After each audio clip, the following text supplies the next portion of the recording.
Exam exam हमारे माशरे का इतना बड़ा हवा है कि भाई इसके खाते में लोग कितने डिप्रेशन में चले जाते हैं, कितने सुसाइड अटेम्प्ट कर लेते हैं। और ये डिप्रेशन सच है भाई, इसमें कोई झूठ नहीं है। ये नहीं कि मुझे कोई डिप्रेशन नहीं होता, दुनिया में हर बंदे को डिप्रेशन होता है और पेपर से तो बहुत ही ज्यादा होता है, जिसने कुछ जिंदगी में थोड़ा बहुत करना होता है। लेकिन अब बात ये है कि डिप्रेशन तक बात नहीं रहती, लोग सुसाइड अटेम्प्ट तक भी ले जाते हैं। अब इस चीज में कुछ चीजें हैं जो कि मुझे बिल्कुल समझ नहीं आती। सबसे पहले अपना एग्जाम सिस्टम एक रुके एक पेपर पे लिखे जाने वाली चीज, जो कि गलती से आपका उस दिन पेट खराब हुआ तो आपके ज़हन में तो वैसी परियों की कहानी चलने लग जाती है, या आपके सर में दर्द हुआ या आपको नींद आ गई तो आप कहते हो पेपर जाए भाई भाड़ में, मुझे नहीं हो रहा मुझसे। आप ए लिखते हो नींद में तो वो ए पूरे के पूरे पेपर पे लिखा जाता है। तो क्या उस दिन किसी मसले की वजह से, किसी डिप्रेशन की वजह से आपसे वो पेपर नहीं हुआ, तो क्या आपने 6 महीने कुछ नहीं किया, क्या आपने साल कुछ नहीं किया, आपने पूरी जिंदगी कुछ नहीं किया? सबसे बड़ा तो मसला ये है। आज बीइंग अ टीचर कोशिश तो करता हूँ कि भाई ये जो है ना एग्जाम है तो है, लेकिन उसमें इतनी स्पेस हो कि बंदा बुरी सिचुएशन में हो, डिप्रेशन से मरा भी हो, तो ये ना हो कि उसकी सारी की सारी मैंने जो सेमेस्टर में की है, साल में की है, वो ज़ाया हो जाए। लेकिन अब इम्पोर्टेंट बात ये है कि ये सिस्टम का हिस्सा है। अब आप इस सिस्टम को चैलेंज करेंगे, जो कि हम ज़्यादातर लोग करते हैं, ठीक है। और सिस्टम तो चेंज होना नहीं होता इतना आसानी से, लेकिन हम अपनी ज़िंदगी को खुड्डे में लगा लेते हैं। तो आपको करना ये है कि आपको उस दिन को कैरी करना है। उस दिन को कैरी करने का मतलब क्या है कि आपकी 6 महीने की वैल्यूएशन वो एक दिन है, तो उस दिन के लिए आपको ज़्यादा तैयारी करनी है। मेरा ज़्यादा ख्याल है ना कि एग्जाम अच्छा इस बात से नहीं होता कि हमने तैयारी कितनी अच्छी की है। एग्जाम अच्छा इस बात से होता है कि आपने उस दिन उस तैयारी को, जितनी को आपने की है, उसको आप कैरी कैसे करते हैं। क्या एग्जैक्टली जो आप पढ़ के आए थे वो आप पेपर पे लिख भी पाते हैं या नहीं पाते, इंटरव्यू में दे पाते हैं या नहीं दे पाते। क्यों? क्योंकि आधी चीजें तो आपको आती भी होती हैं और आप इसमें से जो है नर्वसनेस के खाते में उसे जाया कराते हैं। अब सबसे बड़ा मसला ये तो सिस्टम का हो गया। उससे बड़ा मसला क्या है? नॉइस। नॉइस का क्या मतलब है कि असल चीज तक पहुंचने से पहले वाली डिस्ट्रक्शन, उससे पहले वाले मसले। अब हमारी डिस्ट्रक्शन क्या है कि गलती से अगर आप पढ़ने बैठ गए, ठीक है, पहले तो पढ़ना कोई नहीं, आखिरी दिन पढ़ना, फिर आखिरी दिन पढ़ते हुए ये करना, कुछ लोगों के ज़हनी लोचा होता है और ये मेरे साथ भी था, वो ये था कि आपने अगर फिर पढ़ना है ना तो फिर तो पूरी की पूरी एक्सरसाइज के सवाल ही करने हैं, फिर तो इम्पोर्टेंट है नहीं इम्पोर्टेंट है सारी करने हैं, बुक के पहले पेज भी रीड करना है। जहाँ पर सुकरात की स्टोरी सुनाई हुई है कि ऐसे 3000 साल पहले उसने एल्गोरिथम जनरेट कराया था या लॉगरिथम जनरेट कराया था, जो भी जनरेट करवाया, ठीक है।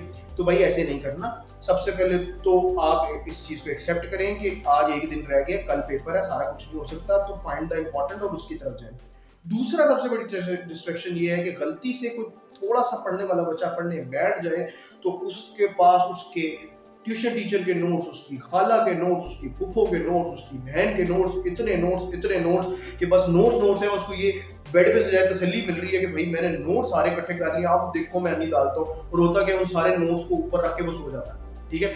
तो पॉइंट ये है कि पहले दिन से या जिस दिन भी आपने पढ़ना है एक चीज पकड़े और उसी को कर ले। दूसरी बात ये है कि मुझे नहीं याद है कभी भी पेपर जो है ना ऐसा आया हो जो मैंने पढ़ा हुआ, ठीक है, हमेशा डिफरेंट आता था, कुछ ना कुछ अलग ही चीज आ जाती थी। तो बात ये है कि बजाय के हाथ पांव फैलाने के भाई ये क्या हो गया, सबसे पहले तो मैं ये करता था कि जितने अवेलेबल क्वेश्चन हैं उनमें से जो कोई एक आसान, वो आधे नंबर का मुझे क्वेश्चन आता है ना, वो मैं कर लेता था, ताकि मुझे कॉन्फिडेंस आ जाए कि मैं एक तो कर लिया। उसके बाद अगर आपको क्वेश्चन नहीं आता तो मरने की जरूरत नहीं है। आप 18 साल से एजुकेशन ले रहे हैं, आप पढ़ रहे हैं भाई, कुछ ना कुछ तो आपके ज़हन में होगा। उस क्वेश्चन में देखें कि जो कुछ फेमिलियर वर्ड्स हैं उनको समझे, अगर आपको बिल्कुल ही नहीं आता, और अपने ज़हन में जितना नॉलेज है उसका मुरब्बा बना के वहाँ पे डाल दें। उम्मीद है कुछ ना कुछ हो जाएगा। तो होता ये है कि मुझे सबसे समझ नहीं आई कि पेपर खाली छोड़ने का क्या कॉन्सेप्ट है, और फिर अगर गलती से कुछ नहीं आता तो फिर डिप्रेशन में रोने का क्या फ़ायदा है। बात यह है कि जो है उसको लिख के आए, और इम्पॉर्टेंट चीज़ क्या है, जिस तरह के मैंने बताया कि नॉइस को रिमूव करें। डिस्ट्रैक्शंस हैं जो आपको प्रिपेयर नहीं करते देते एग्जाम के लिए, जो आपको जिस तरीके कहते हैं ना कि पेंसिल शॉप कर ली है, बॉल पेन रख ली है, रबड़ रख लिया है, बैग बना लिया है, बस अब पढ़ना है। तो ये सारी चीज़ें सेकेंडरी हैं, असल चीज़ पे फोकस करें और ज़िंदगी अभी कंपैरेटिवली आसान हो जाएगी। फिर उसके बाद आपको ये भी चीज़ समझनी है कि हर चीज़ में ना कुछ पैटर्न होते हैं। पैटर्न से मुराद क्या है कि कुछ सिमिलैरिटीज होती हैं। आप अगर उस चीज़ के क्वेश्चन देखेंगे, उस टीचर को की साइकोलॉजी समझेंगे, आप उस पूरे 6 महीने के कोर्स को थोड़ा सा समझेंगे, तो कुछ पैटर्न नजर आएंगे, कुछ चीज़ें रिपीट हो रही है, कुछ चीज़ों को बार बार डिस्कस किया गया, कुछ चीज़ों को बार बार मामलात को बताया गया, तो आप थोड़ा रिमेंबर करेंगे, वो चीज़ें मिल जाएंगी, और आप उन चीज़ों को फॉलो करेंगे तो मोस्ट प्रोबेबली आप पेपर कर लेंगे। तो अगर पेपर मुश्किल है तो सबके लिए है, अगर नहीं मुश्किल तो सबके लिए नहीं है। हाँ, बीच में कुछ चीटे लोग होते हैं, लेकिन पॉइंट है कि ज्यादातर लोग चीटे नहीं होते हैं। और आपको ये सोचना है कि भाई सुकून देने के लिए हर बंदे का अपना अपना तरीका होता है। मेरा सुकून देने का तरीका ये कि मैक्सिमम क्या हो जाएगा, फेल हो जाऊंगा तो क्या हो गया। ये चीज़ मुझे रिलैक्स करती है, रिलैक्स होकर मैं ये सोच पाता हूँ कि बेसिकली मुझे क्रिएटिव कैसे होना है, मुझे अपने पास जो नॉलेज है उसको इस क्वेश्चन के आंसर तक कैसे लेके जाना है। सो बहुत सी बड़ी डिस्कशन हो सकती है, लेकिन सादी सी बात ये है कि भाई ये डिप्रेशन आपकी ज़िंदगी बहुत कीमती है, सिर्फ एग्जाम के खातों में इस्तेमाल मत करें, ठीक है। और अपने आप को ये ना सोचे कि मुझे मर जाना चाहिए, मुझे ये कर देना चाहिए। लड़ पड़े मैदान में, जब कूद जाएं तो फिर जितनी तलवारें हाथ में जो कांटे वांटे चला दें देखी जाएगी। Thank you.